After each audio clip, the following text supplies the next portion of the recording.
যেদিন স্বামী স্ত্রীকে চিনবে না, স্ত্রী স্বামীকে দেখে পালিয়ে যাবে, বন্ধু বন্ধুরে চিনবে না, পীর সাহেব মুরিদরে চিনবে না, মুরিদ পীর সাহেবরে চিনবে না, দলের কর্মী তার নেতারে চিনবে না, নেতা তার কর্মীরে চিনবে না, বন্ধু বন্ধুরে দেখে পালাবে।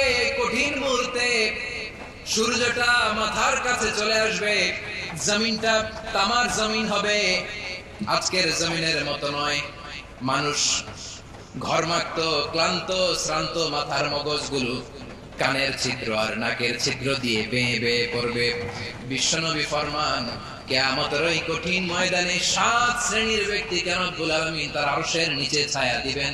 তার মধ্যে প্রথম শ্রেণীর ব্যক্তি হলো ইমামুন আদিল, যে ইনসাফের সাথে বিচার করে, যে জাস্টিস সমাজে সার্ভ করে, যে সুশাসন নিশ্চিত করে।